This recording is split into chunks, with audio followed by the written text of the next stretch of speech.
You're listening to the Optimal Performance Podcast. The OPP is brought to you by Natural Stacks, makers of 100% natural and open source supplements designed to help you live optimal. For more information on how to build optimal mental and physical performance into your life, go to naturalstacks.com. I wanted to take a quick second to tell you about the flagship, the main squeeze, my most favorite product that we make at Natural Stacks, which is Siltep.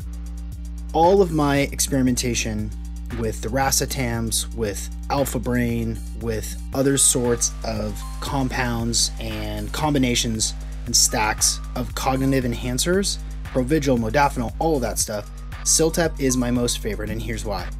Number one, you take it first thing in the morning and it lasts all day. Number two, it's open source and naturally created, so the ingredients are natural. Number three, it works synergistically with the other products that we carry at Natural Stacks, and so it's not going to conflict or offset any of the other stuff that I'm taking. And more than anything else, it just continues to deliver, and I've been taking it, I don't know, probably 4 or 5 days a week for the last couple of years, and it still delivers. And I know that some of you guys are users of Natural Stacks products, some of you are not. If this is the first time you've ever heard an Optimal Performance podcast, take advantage of this offer, MAC15, MAC15, for 15% off your first online purchase. If you haven't taken Siltep yet, you're doing yourself a disservice. Go to naturalstacks.com and use the code MAC15 for your first order online, and you get 15% off. We're now offering a Siltep to go. Our flagship product, Siltep, for memory enhancement is now available in a single serving tearaway pack. It's really good for traveling. Keep a few packets in your carry-on to help beat jet lag or just to instantly give your brain a boost. It's an excellent work companion. Keep it in your box at your desk or share it with your coworkers. If you've got a guy that you're waiting on a thing from, give him some Siltep, give him a little kick in the pants. Put some in your workout bag. Siltep for me has always been an excellent pre-workout supplement along with the Myco Boost. Use this code Siltep for all, CILTEP, the number 4, ALL, and you get $10 off. For today's episode of the Optimal Performance Podcast, we have Brett Kelly. Brett Kelly is the strength and conditioning coach for the U.S. ski and snowboarding team. They just got back from winning a couple of gold medals over at the Olympics. And Brett works with free ski halfpipe, free ski slopestyle, and ariels. And we really get into some of the finer details of strength and conditioning. And for athletes like this that are doing such unique movements on skis, I don't know if you've seen aerials, but it's this like whoop-de-whoop where people go inverted and do all these flips and twists and stuff. It's really incredible, super graceful stuff. And Brett knows his stuff. We talk about how to maximize for snow sports, how to gain as much possible strength in the core, exercises involved in that strengthening of the core. If you're into snow sports, if you like to ski or snowboard, or you just love to dork out on absolutely world-class strength and conditioning, this is going to be a great episode. And Brett is a really nice guy, a really cool sense of humor, and it gives you sort of an insider's look into what happens at the Olympics.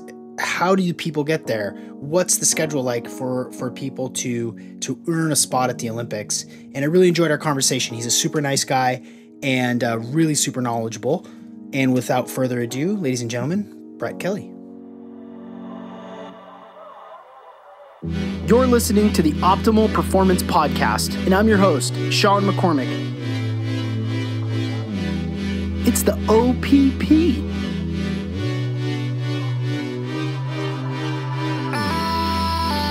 I'm a performance coach, a wellness entrepreneur, a blogger, a speaker, a biohacker, and it's my privilege to bring to you the leading experts in the field of performance. So let's dig right in. I'm like, I'm going to go mountain bike for an hour. Sounds better. That's nice. That's good. Yeah, for sure. One of the perks of the job for sure. So yeah. So you're done seeing people for the day today? Yeah, everybody that's here in town right now has already been through basically, and it's different every day. So, um, kind of just depends on time of the year and how many people you have that are in sports medicine that you're working with and so on. But right now it's pretty light because a lot of the people that were at the Olympics are kind of taking some time off, which is well deserved, obviously, and they worked their ass off for 4+ years, and some of them are still in the process of kind of deciding what their future is and if they want to keep going 4 more years, because I mean it's a big commitment, obviously, and kind of giving them some space and letting them go to places like Hawaii and Chile and take a break. So, and then the younger ones who didn't go through all that, I'm kicking their ass in the gym. So is that really how it is? Like the younger ones who maybe have done their first or they're back to work?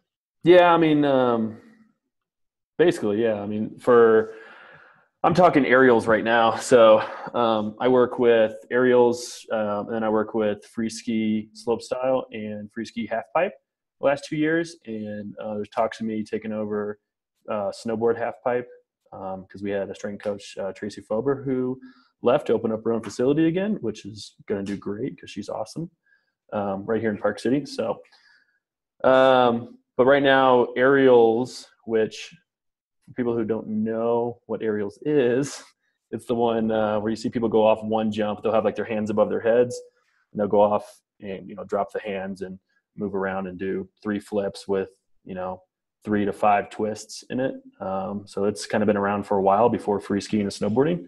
So that and moguls are kind of somewhat related. Like a lot of people grew up doing mogul skiing and became aerialists or vice versa.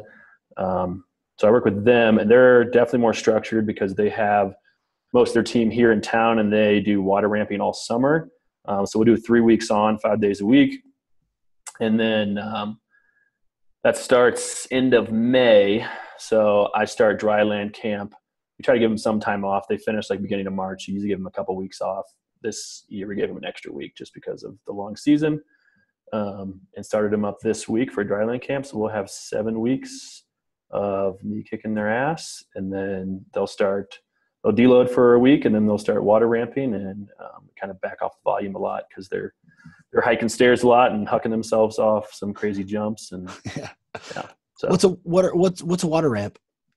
So we have a facility here, the Utah Olympic Park. We're very lucky to work with them, and it's actually up by where the old bobsled course and the ski jumping course was during the 2002 Salt Lake Games. And they've kind of built it into this whole facility now where they have water ramping. So we'll have a single, a double, and a triple jump. So just progressively getting bigger. And that's the number of flips you're supposed to do off of them. Sometimes they do one too many. Or half of one too many. Yeah, that's a different story. But so they have the single, double, and triple. And they basically just practice their tricks for aerials off of that. And then they'll take that to the snow. So they actually have to qualify their tricks on there through a coach who has to say, okay, you're good enough at that you can take it to snow. That's just obviously for safety reasons. The difference with aerials, it's a lot more calculated than free skiing in the sense they get deducted if they land deep or land back seat a little bit, or if they even touch the ground, they're probably not making finals, or they're definitely not making it to the next round if they're in finals. So they try to be as straight as they can in the air the entire time, so they can't tuck, which in free skiing, obviously you're tucking, you're doing like all the stuff you see on X Games where they're doing more stylish, like grabs and everything.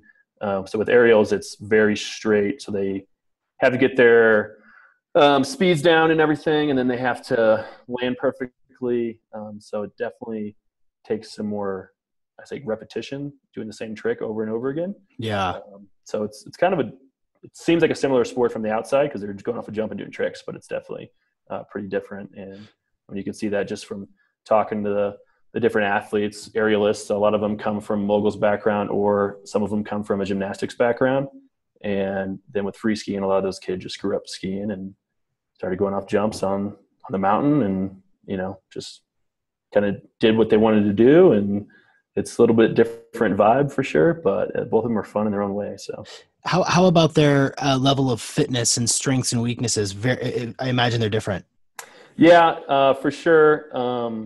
I would say with aerialists, most of them, like 90% of them, came up through our development program. So we have one here in Park City called Fly, and then we have our one in Lake Placid where they train at the Olympic facility out there. And that's a lot more, like I said, gymnastics based. So it's kind of more rigorous, where like, this is what we're going to do every day and set it up. And these are the jumps we're going to be doing. And, the coach kind of has a lot to say there. So when they come here, they have a pretty good background. And basically when I'm working with them, it's, okay, we're going to do this, this, and this. And they're like, all right, let's go do that. That being said, there's still obviously some people who, with any sport, don't want to do exactly what you're doing some days. Sure. So I have to work with that. And then free skiing, which is actually the main sport I got hired for when I got here, and then slowly started taking over some other teams. Can you describe free skiing for everybody? Sorry. Free skiing is, again, when you watch X Games, if you see people do the half pipe, which most everybody knows what the half pipe is, just pretty famous with snowboarding and Shaun White and everything. So free skiing is just half pipe on skis, basically. Got it.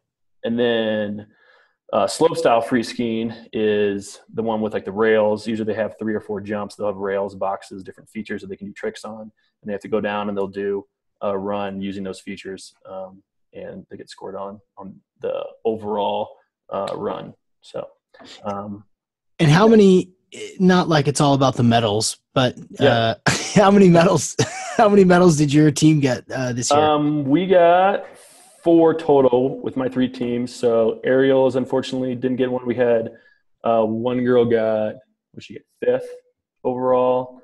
And then I think John, I want to say, got 10th. So we had some top 10 finishes, which is good. But the Russian team and Chinese teams for those sports are pretty dominant. And then with free ski and free ride, which is like snowboarding, the U.S. team, I mean, we kind of invented those sports. So we have pretty good development programs with them, and a lot more kids doing it. So for those, we had Nick Gepper won silver with slopestyle. And then we had 3 medals in half pipe. So Dave Weiss won his 2nd gold. Alex Ferreira won a silver. And then Britta Sigourney won a bronze in women's half pipe for skiing. So nice. Yeah, what's their reward? What's their reward in the gym for medaling? Well, I've seen a few of them. They get exactly right. Their reward is a beach in Costa Rica or something. Yeah, it's kind of crazy though. Free skiing is a completely different animal in the sense that they kind of rose out of things like the X Games, right? And these kids came up and were watching the X Games, and that's what they always had dreams of succeeding at.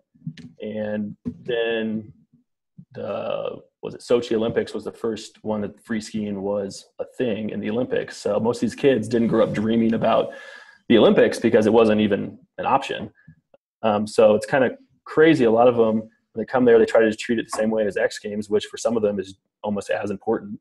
And then after the Olympics, which you would assume like the season would be over, they'll go do some filming, or they'll go do some competitions and stay like in Europe and just do some World Cups or whatever, and just keep competing, because that's kind of what they do all the time. And they're all over the place too. So there's a World Cup circuit, but then there's, a bunch of other events going on all the time. So I have to keep up with kind of where all the rookies are and where some of the other guys are. They're like, oh, I'm not going to do this event. I'm going to do another event.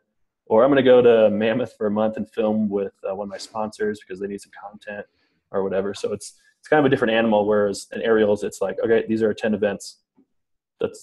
And those 10 events are trying to take you to the Olympics, and that's it. Right. That's like 10 events over 4 years?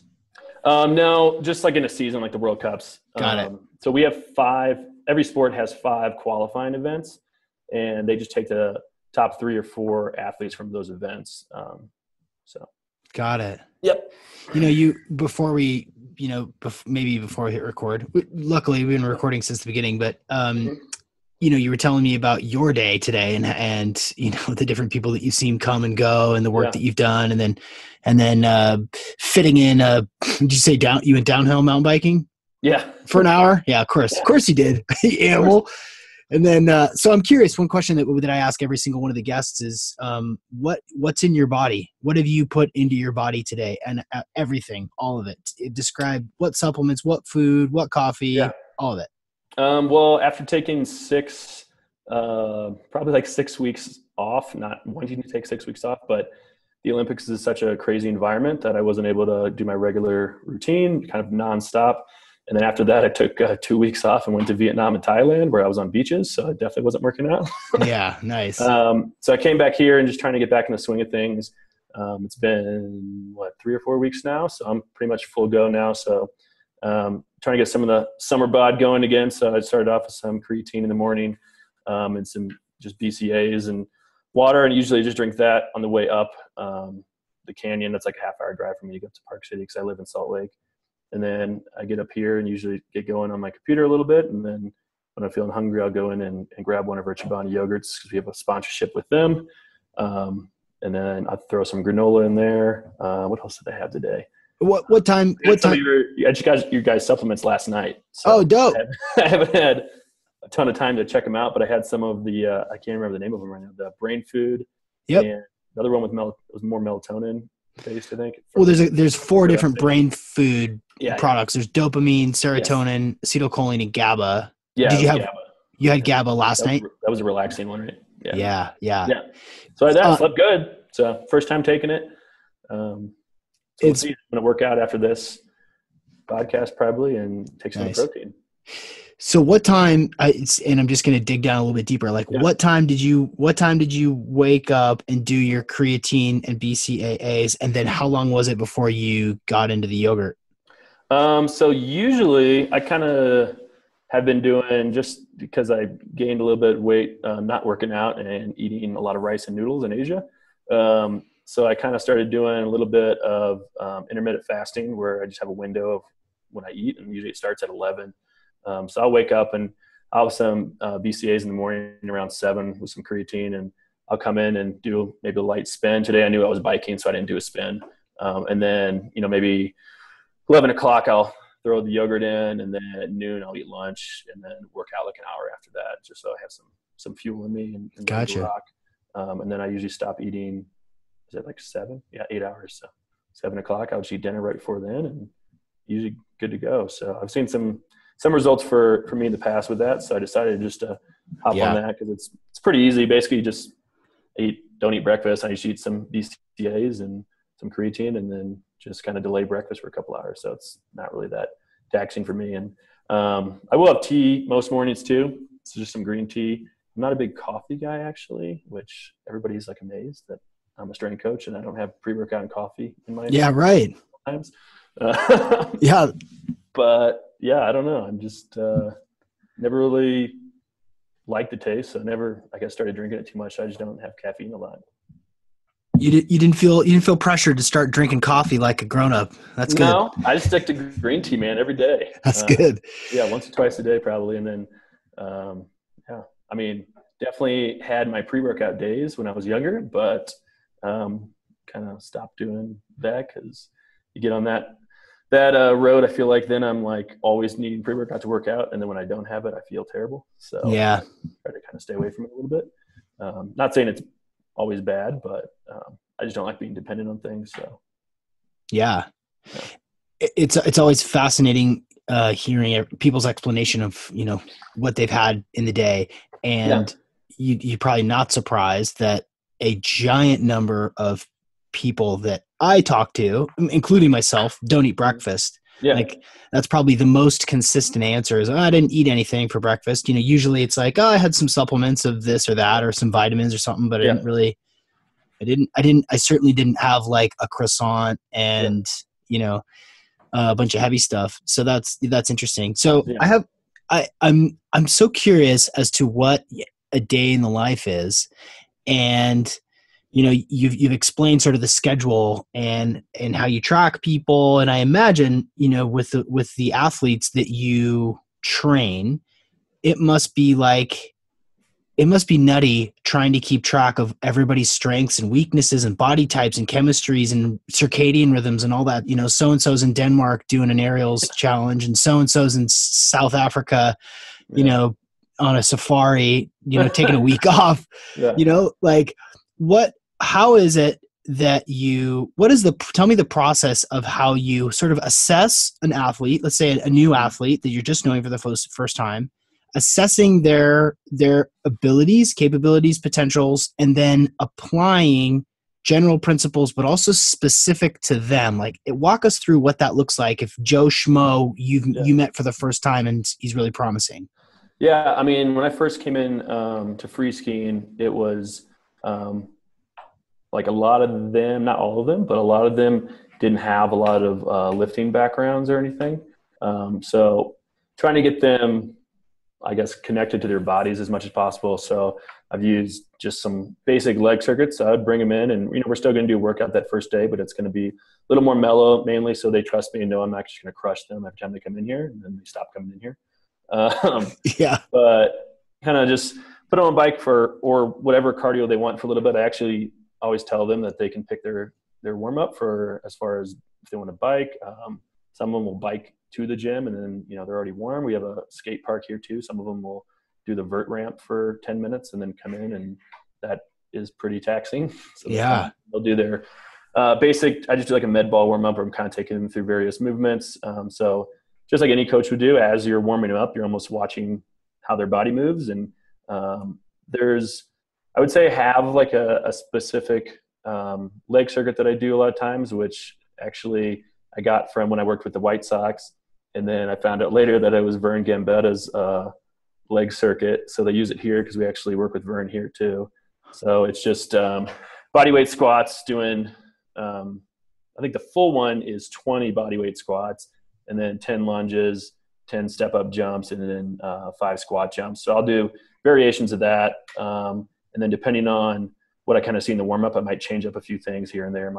Okay, you need some more lateral lunge work or something like that, because your lateral lunges during the warm ups were terrible. So we're going to do lateral lunge instead of regular lunge and kind of just work on things there. And then usually I keep it, again, pretty mellow. That's first day, maybe do a couple rounds of the leg circuit, do some core work with them, and try to keep it as fun as I can, especially with some of those sports. And I think a lot of it is just building trust and with the athletes, and having them know that they can come in and can work with you, and they can tell you what's going on, and you're not going to like, okay, that's good. We're not going to worry about that. We're going to go do squats anyway. Sure. As far as like knowing their individual issues and everything, I think as far as injuries, when I first started working here, just meetings with athletic trainers, the former strength coaches, and trying to talk about each individual as much as you can, and kind of just, record that down and try to keep that in my head as much as possible. And then as I work with them, talking them through certain movements. Some of them don't like certain exercises because they've had issues in the past with either other strength coaches or other, rehab facilities or whatever it might be. So I try to always be cognizant of that, and when I'm planning the programs. And, like I told you earlier, I have 3, maybe 4 teams coming up. So it's a lot of athletes, and you have the rookie teams on top of it. So what I kind of do when I do the planning is I'll write out, so for like a half pipe skier, here's my program I'm going to write out for whatever this block might be. And I'm going to paste it in there, and then I'll kind of paste it underneath everybody's name, and then I'll individually click on each athlete, and knowing that athlete, I'll go in and change what we need to work on or what issues they might be having. So it's still the same basis, and I just find that that's the easiest way to do it for me, to keep my brain around the same programs, but also being somewhat individualized. And then we also bring the coaches involved. So at the end of every year, we have a big meeting and talk about the athletes and how they're doing on the hill. And then I bring up how they're doing here with me. The sports med brings up how they're doing with their injuries, and we all kind of collaborate, talk about things they need to work on. And, I'll try to implement that as much as I can into their training as well. And then, the coaches will do it on hill, and sports med will do it if they're working with them at all during PT. So what traits make somebody exceptional physically and mentally because I know you've, baseball and all of these other sports too, but within your wheelhouse of the snow sports and the skiing sports that you coach, like what makes the difference? Because you're working with the best in the world, like the best in the world in such a specific thing, what differentiates one athlete from doing okay and, being there and maybe going to the Olympics in this case, or competing and getting some top tens around the world, and someone who just absolutely kills it time and time again on top of their game? Like what's the difference? That's probably a hard question, but with skiing, skiing and baseball, they're so skill based that I think a lot of it is like the ability to stay healthy, which I do see as a trait. So whether that be you're just stronger in certain areas, more mobile, that can help you stay healthy, obviously. Or a lot of it is some of these kids, especially when they're in the air or skiing or whatever, they get in certain situations and they're used to being in those situations. They know how to fall properly, and I think some of that can be learned. Some of it's like almost seems like it's innate. Like there's just some athletes that are just always hurt. Yeah, and it's not necessarily always strength related. It's just how they fall, how they move sometimes. So what I've actually been thinking about doing, and I've already reached out a couple of times, is trying to bring in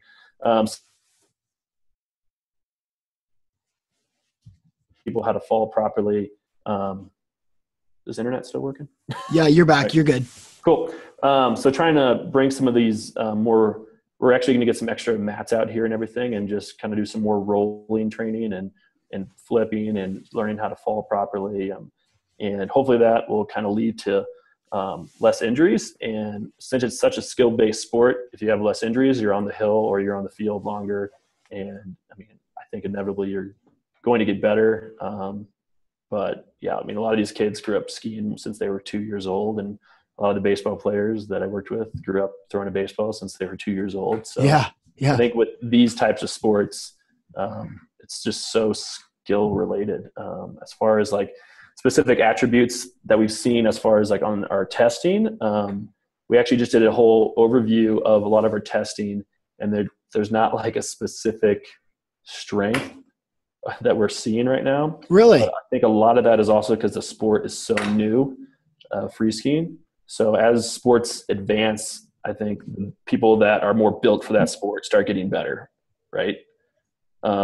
Built physiologically or mentally or technique? Yeah. Yeah, I would say both. So like right now you have a lot of people who are, not a lot, but a good amount of people that are pretty good at free skiing, but it's a newer sport. So it's inevitably going to keep progressing and getting more and more advanced. And then I feel like in 10 years, you're going to get to a point where you almost have to be like a specific body type to be able to do the tricks that they're doing. Got it. Quickly. So if you look at certain sports that have been around longer, like moguls and like ariels, like they have some more specific physiological attributes and almost mental attributes to their sport, where you're like, you can kind of look at them and tell like, oh, you're an aerialist, or oh, you're probably a mogul skier, or you're an alpine skier. With free skiing, like we have kids that like Alex Hall, I think is like 6'5", and then you have Willie Borm, who does the same exact sport, is, I don't even know, 5'9" maybe. Yeah. And he's like built like a brick shit house, and like grew up playing hockey too, and is like throwing ridiculous numbers out on the force plate. And A-Hall like basically comes in and just does some yoga and does some things that I try to do to keep him healthy. And he just skis from lifts open to lifts close every single day. And wow. So it's very different in that sport right now. It's fascinating because I think of the different body types, and I'm thinking honestly in skiing and snowboarding, in snow sports, but all of the twisting, all of the core work, all of the inversions, being comfortable being upside down, and I can see the connection between gymnastics and aerials, right? Because if you're doing a floor routine and you're just doing flip after flip, you're spending half of your life upside down. A lot of repetition. Right, exactly. Well, and the aerials is so unique, and it's because you're stiff as a pencil the whole time. And it's just, you're not going to see a middle linebacker type or a catcher, baseball catcher type trying to do that sport, because it's not going to work. Yeah, their landing forces are going to destroy them. Right. Yeah. So scary, man. I'm super curious about some of the things that you guys do. And I cheated and I read another interview Yeah. where you talk about explaining some of the core work and the Olympic lifting and how important Olympic lifts are. And Yeah. I'm a giant, I played soccer in college and I still really enjoy working out. And Olympic lifting, I think is the most dynamic, builds the fastest strength. Mm-hmm. And I know that a lot of these guys are doing it, but is a 5'9", 155 pounder, are they deadlifting 400 pounds and squatting 400 pounds? Like what are the numbers like for people like that? Yeah. I'd say our two strongest aerial lifts. I'm trying to remember what Mac was doing. He weighs, when he's soaking wet, 150 pounds. And that took some time to get him there last summer. And last summer when we were doing squats, I was doing it with a velocity based training. So I was trying to keep him above 0.5 meters per second. So pretty good speed, not, ridiculous, but not maxing out by any means. Sorry, slow down. Dumb it down for me. Sorry. Dumb it down. Are you talking about the actual speed of the rep, the down up motion? Speed of the bar, yeah. So we have something that it's similar to a Tendo. It's called Gym Aware, and measures the speed of the bar. Got it. So I have specific zones that I want them to be at. Just so basically I can tell them, instead of telling them what weight they're going to do, I can come in and say, hey, we're going to do this range of speeds today. And in my mind, it's like, okay, it means we're working on speed strength or strength speed or pure strength or whatever I'm trying to put them in. I'm just like, do as much weight as you can in this speed today. Got it. So they can come in, and it's nice because it also auto-regulates like itself. So as they come in, if they're feeling like crap and maybe they're hiding it from me or whatever, which I would hope they wouldn't be, but you never know. And they go in and they do their normal weight and they don't get their speed, then I can be like, okay, well, you need to take some weight off because you're getting your speed. So it's gonna regulate the weight for them. And then vice versa, if they come in and their central nervous system is firing and all cylinders, and they come in, they throw the normal weight on, and then they throw the bar up and it blows past the speed. It's like, all right, sweet, let's get after it today. Throw some more weight on. So we were doing, I think max strength is supposed to be around 0.3 meters per second. So we were doing 0.5 for that day, or above 0.5. And he got up to, I think 150 kilos, and he weighs 150 pounds. So, but with good speed too. So I was pretty impressed with that. Yeah. And one of our other guys is similar too. He's probably about the same weight, if not a little lighter. But we don't do a lot of max out testing as far as with squats or deadlifts. Usually I'll do like 2 rep maxes with some higher speed, so I know they can control the weight. But we do force plate testing, and that's all done with newtons, and we do an isometric push. So we basically load up a bar with weight that we know they're not going to be able to even budge. And then we set up the rack so they're down at 90 degrees of their squat. They'll get underneath it. The force plate's right underneath them too. I'll count down 3, 2, 1. They push as hard as they can for 2 seconds, and we just get their peak force on iso squat. So that's all, again, that's fun. Yeah, it's a good one. We've had a couple guys pick up the bar, which is even more fun. So you're like, oh no, he did it. How much is let's see, we have, let me look out there. I don't remember. 150, 160, 170. Yeah. 210 kilos, which was good. From the bottom of your squat in a static position. What fun. I mean, like that's fascinating stuff. That's cool. Yeah. Like we're gonna load up this bar, stand on this plate, and then try it. Just try it and see what the reading. Wow. Yeah, we'll do that single legs too. And we have baseline readings for all of them. So when they come back from injury, we know kind of where we want them at. So usually we want them back at 92% of their previous best. We want their legs at least 92% symmetrical before we start bringing them back on snow. So they all have the baselines, which is nice. It even tests the strength of each leg. Yes. So we're starting to mess around with that. But in the past, we have one force plate, and they'll do a single leg. So we'll raise the bar up a little bit so it's not as awkward. They're not at 90 degrees with one leg because it's already awkward enough when they're a little higher. And they'll just push as hard as they can, and then they'll do the other leg, and we can see. We do 2 tests and just take the average. But right now we have dual force plates as well that we're messing with, and that's pretty new to us right now. So me and some of the guys have been messing around with them, and we're actually putting the dual force plates on top of the regular force plate and zeroing it out, so telling it there's nothing on top of it. And then it's actually getting the same forces, and the dual force plate gets two different forces, so your left and your right. So we can do that ISO squat I was talking about before, and I can see if they're shifting one way or the other. Sure. So we can get those numbers compared to if they were just pushing off one leg as well. Right now we're kind of seeing what we can do with that, and deciding how that's going to help with the rehab process and everything. But it's pretty cool so far. I feel like I got lost on my tangent. I don't know what I'm talking about anymore. Well, I interrupted you about 6 times because I got excited. So yeah. No, so it's basically it's all year round for you. I mean, you get a couple of weeks off to go do your thing, but there must be a massive lull after the Olympics, and all of that, like 4 years of preparation, like you were saying. How does it shift your perspective and your focus, or is it like you said, it's 2 weeks off and I'm back at it because there's other competitions and pre-qualifications that start tomorrow? No, it's definitely different. Especially this last year, there was, some things came up where it's like, we're doing the testing and I have certain questions about, why we're doing certain things certain ways. And it's not that it's bad. It's just like trying to find better ways to do things. And you're always trying to get better and help your athletes as much as possible. And at that point in the quad, you're kind of like, well, I don't really have time to dive into this right now. Like, we need to go. And we're going to go through with this and keep doing these testing because we've been doing it and we have the numbers for it.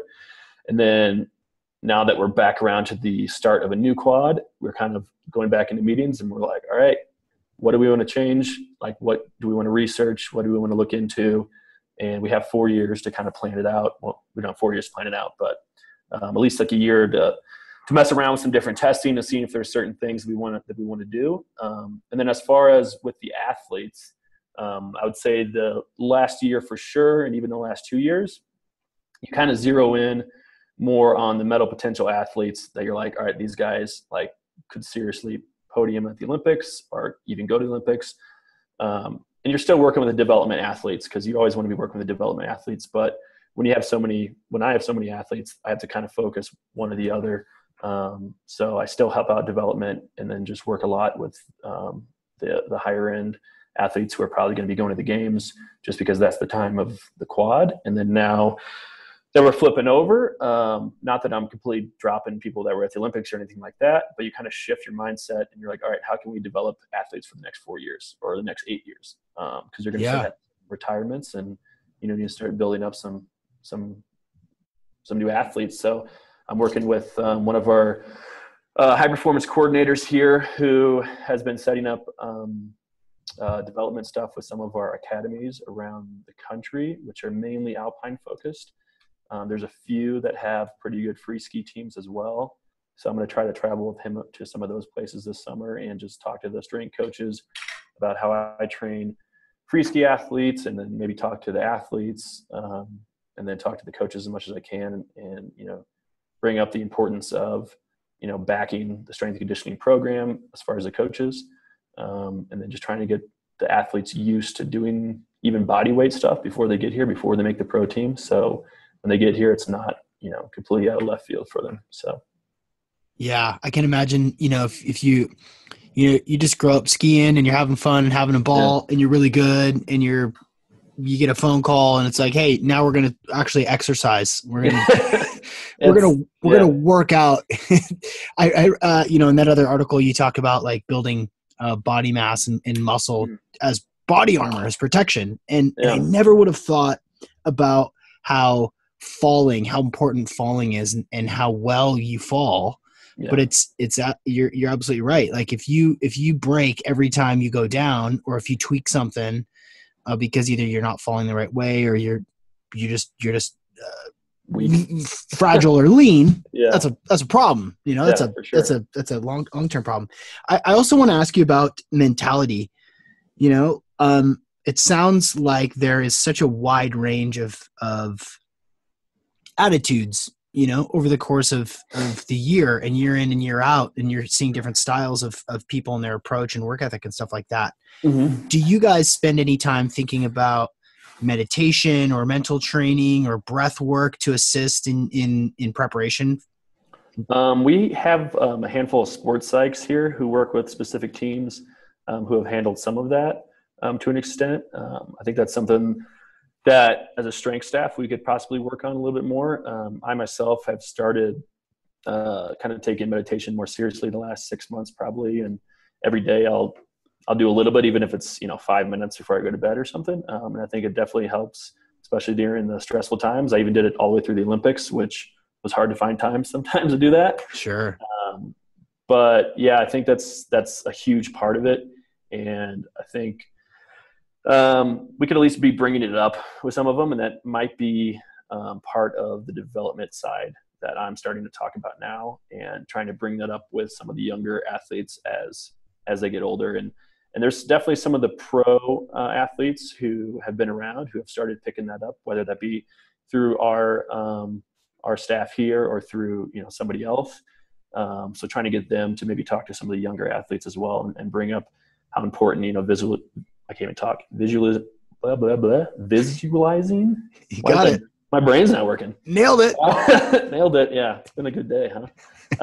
But how important that is just for the sport, and I think that'd be really great for our development side of things. So that's for sure something that I'm looking into.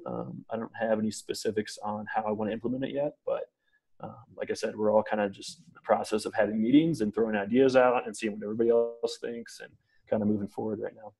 Yeah, it's becoming more and more popular. It's becoming a more normalized thing to think about, like the mental capacity, the mental edge, attitude, culture, those sort of soft skills. I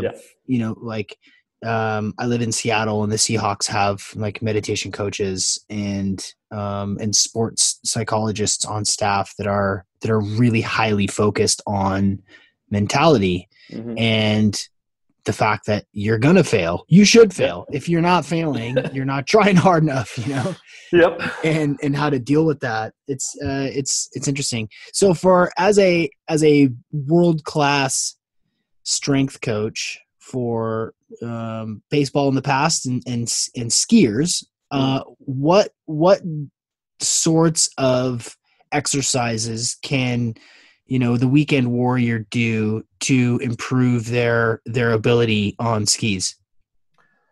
Anything that's going to strengthen legs. I think finding your weakness and trying to work that as much as possible, which is hard for me to say over a podcast with somebody's like, okay, what's my weakness? Yeah, right. But going back to what I was saying earlier, if you haven't done anything, coming in and doing leg circuits, like those can be used. I like using those a lot because those can be used for a warm-up if you do one set of them. And that's what I talked about earlier, the 20 sets of squats, the lunges, the step-ups, the squat jumps. Say that again, because I'm gonna write them down for myself. And I think you should do 3 sets of them. You'll be sore for a couple of days. Okay, so it's 20 body weight squats. 20 body weight squats. And I start off just body weight, but eventually I'll do med ball stuff with them or weighted vests. But 20 body weight squats, it's 10 lunges each leg, 10 step-up jumps, and then is it 5 or 10? We'll say 5 squat jumps for now. And then usually the first time I do that, I'll do 2 rounds of it with them, and then you can work up to 3 or 4 rounds. You can start adding weight. You can play with the exercises. So sometimes I'll do, like I said earlier, lateral lunges or lateral step-ups or 180 jumps, or change it up a little bit here or there. But that's really good to use on the road when we don't have equipment, which most of the time we have no idea what the hell we're going to have when you're in Europe or China. A lot of times they don't have anything. And so we can use that as a warm-up if we do 1 set, or if we don't have equipment, we can go ahead and do 3 or 4 sets of that, and it can be very taxing. So I use that a lot to build up my athletes, especially like this time of year where they're coming back from the season. We're going to start doing some leg circuits, build you up. We're going to start putting you under the bar with some light weight and kind of working on technique this time of year. And then as we build up, we'll start dropping maybe to doing leg circuits once a week, and then doing strength training twice a week. And then as off season goes on, progress to just doing full blown strength training. But I'm pretty basic with my with my weightlifting. I try to just do the basic movements and do them well and do them often. And we'll do, back squats, front squats, power cleans if they have the mobility to do it. Deadlifts, some of them do hex bar, deadlift jumps if they can't do power cleans because if they can't catch it, or if their deadlift's not good enough. And then as far as upper body, we'll just do some hypertrophy stuff just to, like you said, build up the armor in their shoulders and their upper body a little bit. Do you ever do any kettlebell stuff? I have, yeah. Last year, as I was getting closer to the season, I was doing some more high speed work as far as I do banded squats. And like I said earlier, with the velocity-based training, I was just trying to get their speeds up a little bit. And I definitely switched from RDLs once a week to doing some kettlebell swings. And then I've used kettlebells for shoulder stability work too, just bottom up presses or bottom up ipsilateral step ups. So using your right arm up over your head with a bottom up and then stepping up with your left leg or something.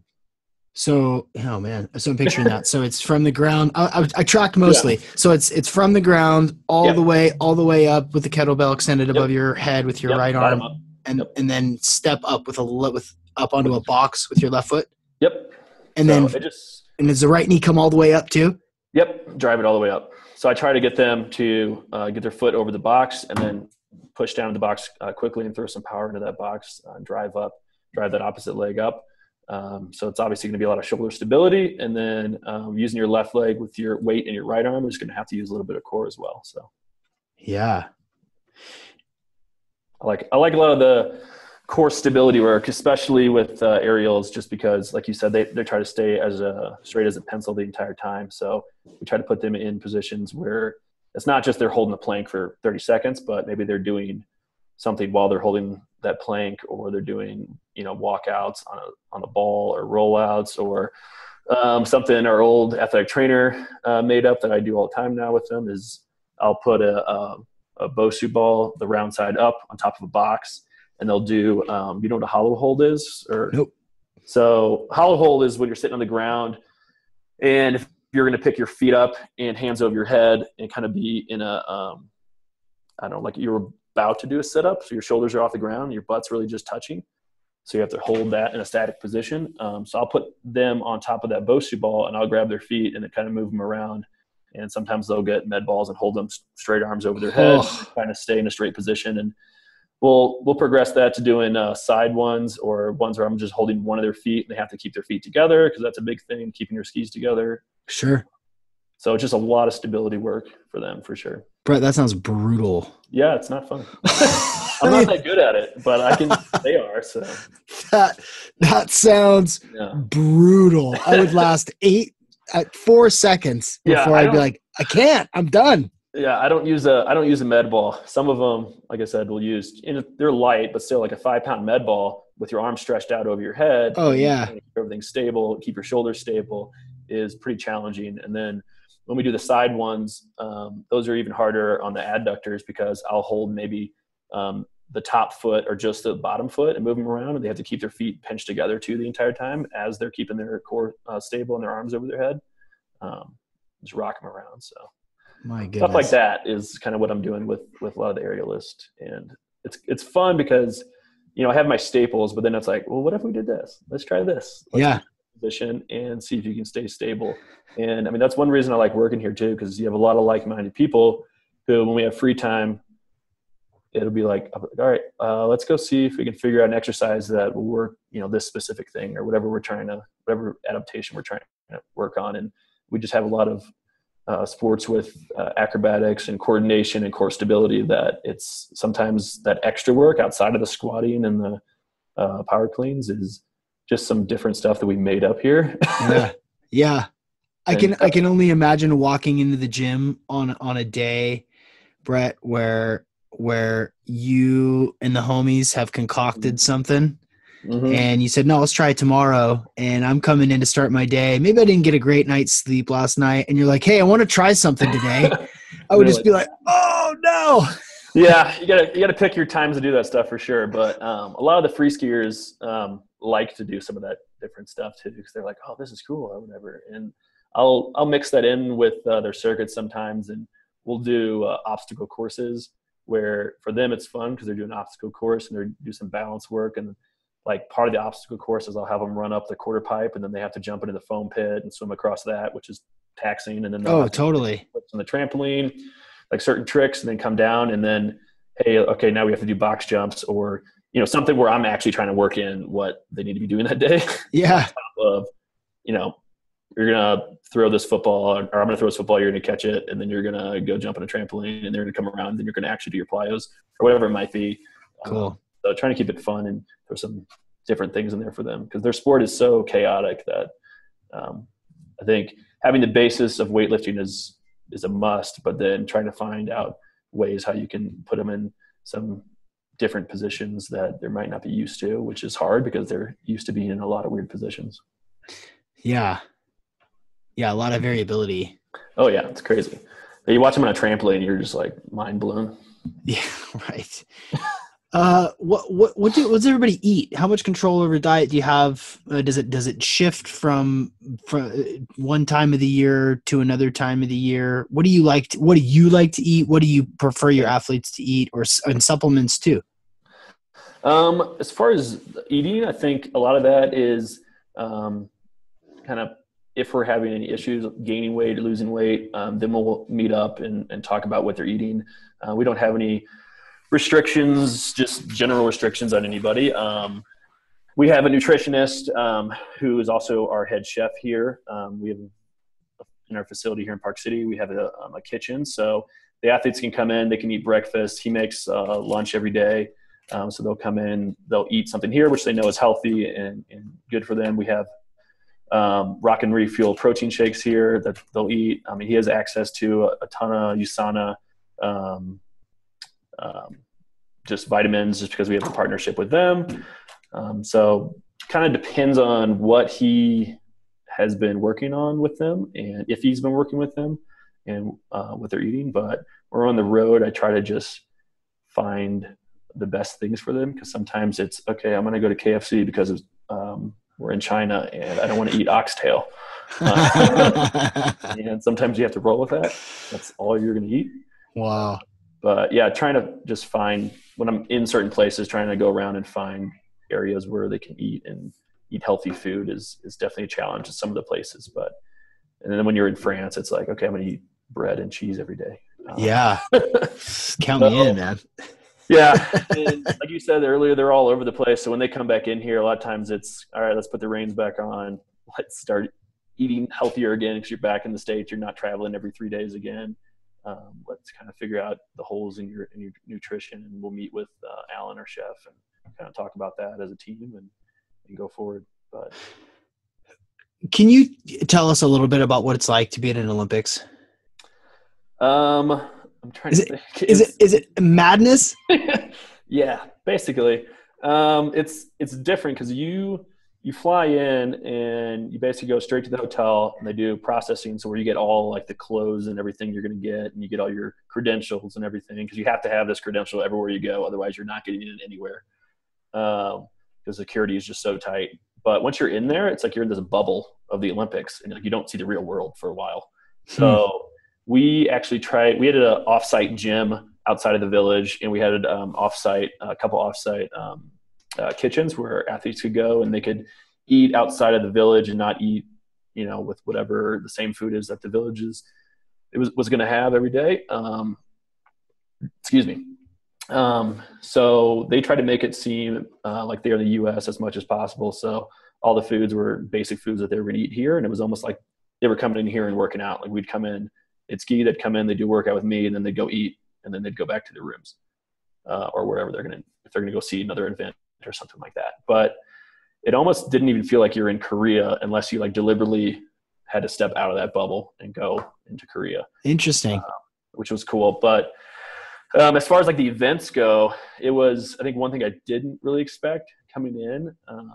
You always think about like all the people that won the medals in the past, and you're like, oh, this is gonna be so exciting. And you kind of don't really think about like how much of your team is going to be disappointed, unfortunately, because teams are large. So it's like, it's always an emotional roller coaster. And every day no matter what, even if you have, even with half pipe, we had 2 guys that podiumed. Well, we had 2 guys that didn't. And like having to work that out with them and just in your own emotional state. And it's like nonstop, just up and down and up and down. And we started off the Olympics just as a whole ski team, not where we wanted to. And then we had like 24 hours where we won 9 medals, and it was just madness for 24 hours and like didn't sleep. And then it kind of comes back down to reality for a little bit, and then you start winning medals again. And it's kind of just very chaotic. I'd say controlled chaos is a good explanation for this. Did you, I mean, I read your bio and you interned with first before you came on, and then you went and worked in baseball. What's the biggest, obvious differences, but what's the biggest difference between working with a baseball team and working with skiers? Well, with my athletes, with baseball, you're with the same crew basically the entire year. So you become extremely close with that team. And since I have 3 teams, I travel with, all of them at times, but I'm not there all the time. So I think with baseball, being able to be there and seeing them every single day is a very big advantage. And then with free skiing, a lot of times they're on the road all over the place. So trying to keep up with them via, stuff like this, or via FaceTime or whatever we're doing, is definitely a challenge for sure. Yeah. When you were working in baseball, I know there's lost you for a second. Oh, you're good. There's so many games in a baseball season, right? I mean, it's like, do you even have time to practice? Do you even have time to lift and train and stay strong? Or is it basically triage, all year? No, I think you definitely have time to stay strong. When I was with the White Sox, their current strength staff took over a couple years before they won their last World Series, which was maybe 12 years ago now. And since then, they've had the lowest injury rate in baseball through their minors and their major league system. Wow. Yeah, and they did a whole Sports Illustrated article on it. So they're obviously doing something right. And being there, we give them obviously a in-depth program in the off season for them to do. And then as they come in during spring training, we basically just reduce the volume a little bit, but they're still lifting 4 days a week. They're still coming in and doing something in the gym 6 days a week, whether that be just some, stretching yoga with me, whether that be some medicine ball, like rotational work, or one of the 4 days of them lifting. And then the pitchers are running 6 days a week, and then the position players are doing some agility if they haven't been playing as much. So I think trying to keep that load constant is the key. So in the off season, you want to increase the load as much as possible, and then bring that back down as they're on field load increases. So you're still staying overall in that same load, and that kind of keeps them healthy, I think, throughout the entire season. And the whole acute chronic load ratio is something I'm trying to continue here as well, and trying to monitor athletes. So that it's consistent and it's not too much or too little. It's just you can sort of gradually step up and build up to performance. But, is that the sort of industry standard best practices across? I mean, is that fundamental strength and conditioning philosophy? I would say in my experiences where I've been, it has been, but I don't think it's necessarily been talked about like that. Like when I was with the White Sox, I wasn't like, oh, like this is what we're doing. We're reducing the volume and their load's going up, so their load's staying the same the entire year. Like I knew why I was reducing the volume, but for me, it wasn't like I was thinking about that as to why their injury rate was so low. But now coming out of it and looking from the outside, I was like, well, no wonder it was so low. Like they're continuing doing things. We're just not doing as many reps or as many sets throughout the day or as heavy, whatever. And we're kind of rotating what we're doing. So I think that was one of the main reasons that they have had a lot of success with the injury rates. And that's one thing that after I sat down from the outside and kind of thought about it, I wanted to continue here, and we have other strength coaches here that do monitoring for acute to chronic load ratios as well. So everybody's on the same page. Yeah, I think for sure. And I think, like I said, even if a strength coach isn't thinking about it as that acute to chronic ratio in their head, like they know that they need to reduce the volume when they're, athletes doing more on the field. At least I would hope so. Right. Which is more important, legs or core? Oh God. Well, sorry. I don't know. Spitballing here. Oh, that's a hard one, man. Like my heart wants to say legs because I like lifting, but with the sports I'm working with, I think core is just insanely important. And if you have that disconnect, I don't know if you're going to be, I think it was be injured all the time, where you're not even going to be able to complete a lot of the tricks, unfortunately.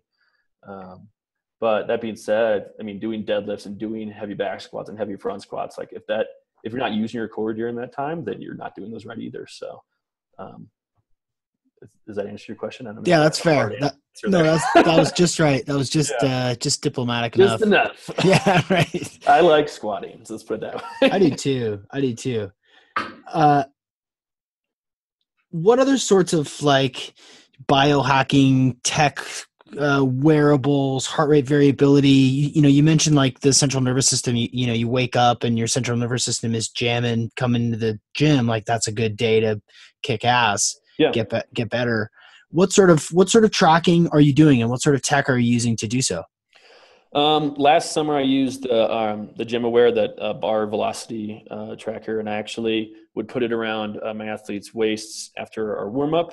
They would put a 45-pound bar or water bag, depending on where we were at, if we couldn't travel with the bar. They'd put that on their back, and they would do 2 static jumps at 90 degrees and then 2 counter movement jumps, just regular squat jump. And I would get their average and their peak velocities.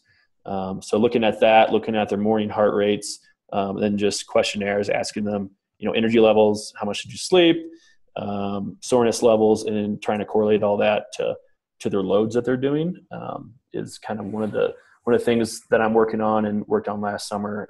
And definitely saw, I think it depended on the athlete. So the athletes I knew that were always coming in and jumping their hardest, you definitely saw correlations between when they had increased loads and their velocities were going down. So you could kind of tell before their energy levels dropped off that, all right, maybe we need to pull back on them a little bit as far as in the gym.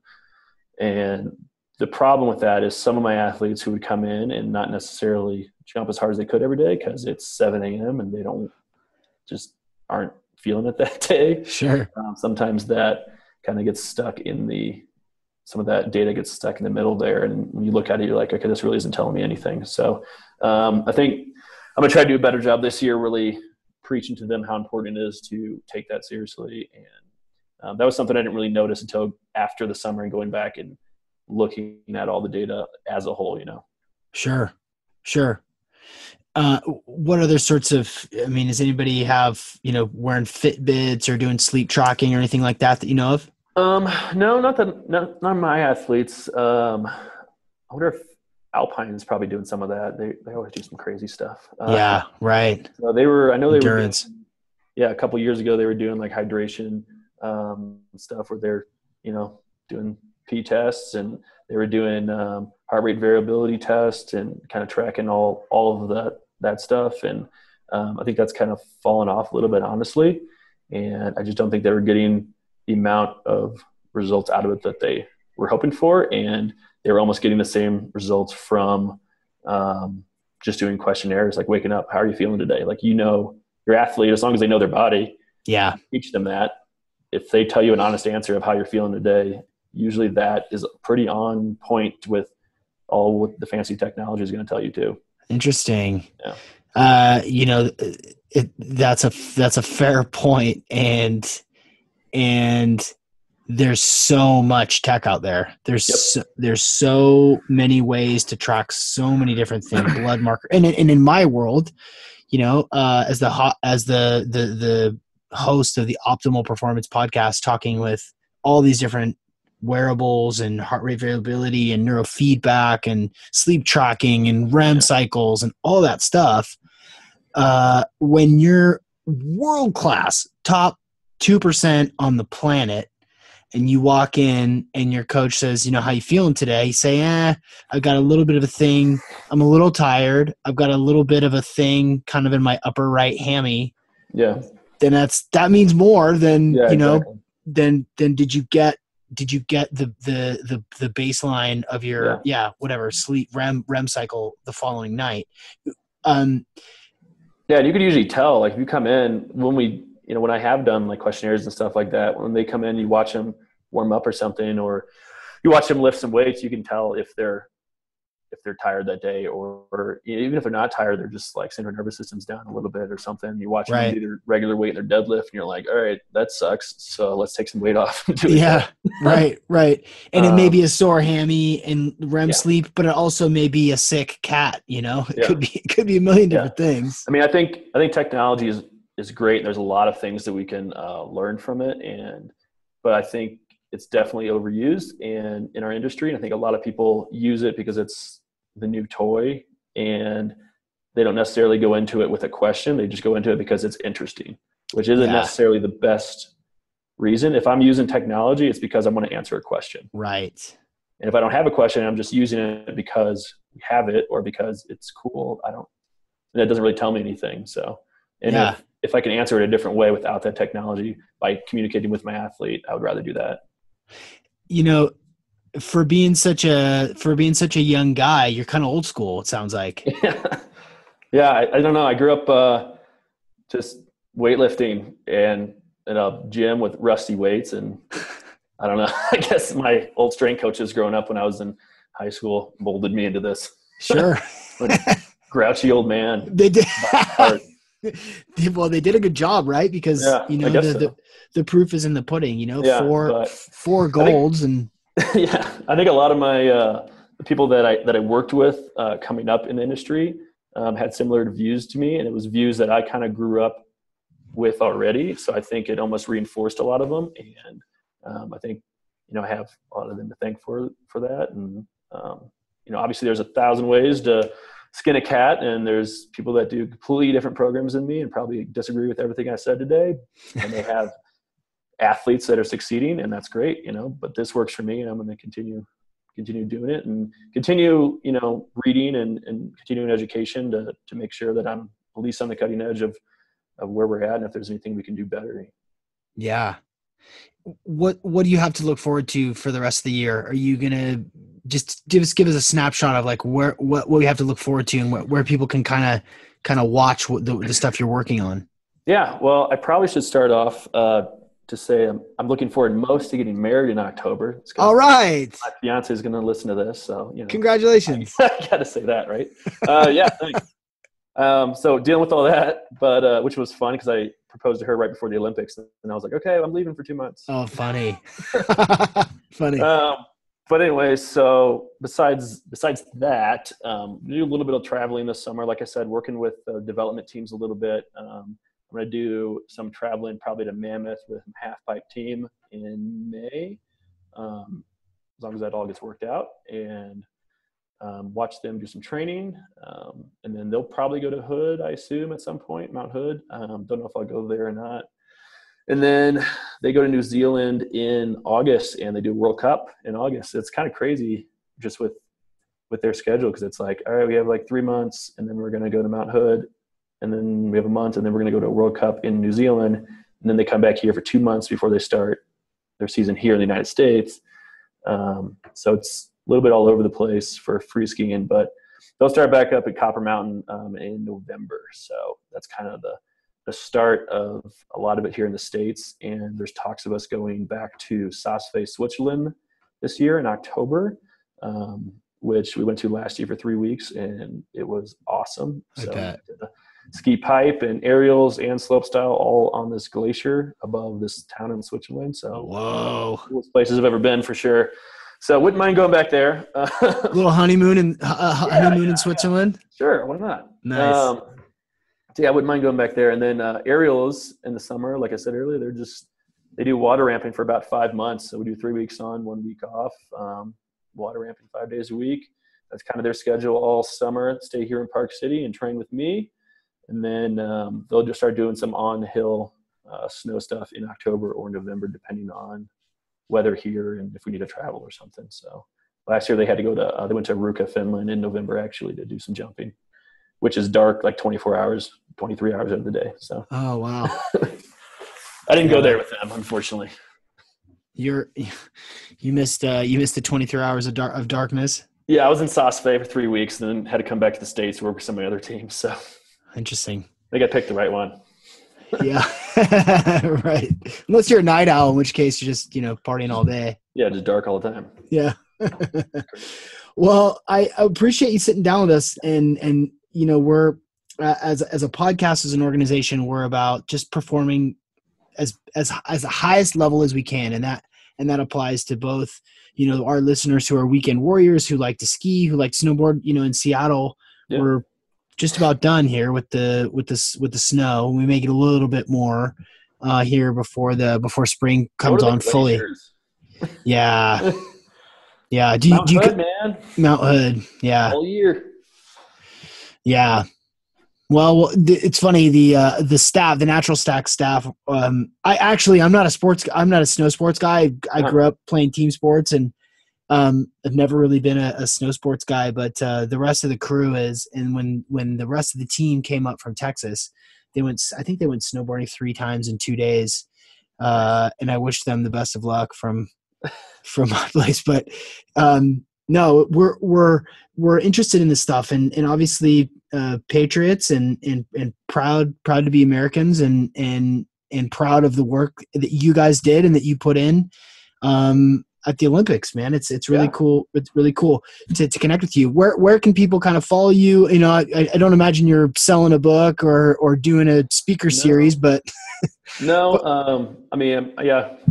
Nothing planned right now for sure. So we'll see what the future holds. Like you said, I feel like I'm still young. I don't know. I just turned 30. So, but my Instagram is just BK. So my name, Brett Kelly, BK _strength coach. And then my Twitter handle is just the same thing. So if they want to, I don't really get on Twitter a ton, but definitely Instagram. I post stuff on there if they want to kind of watch what we do here on a daily basis. As you heard, my schedule is kind of all over the place. So there'd be like a month or two where I'm in the gym here and I'm posting a lot of videos of people working out. And then all of a sudden you're getting videos from Switzerland and then of mountains and stuff. So it's kind of an interesting mixture, I think. But, nice. So yeah, they can kind of follow the team on there and then, follow the team's Instagram too, just the US ski team Instagram.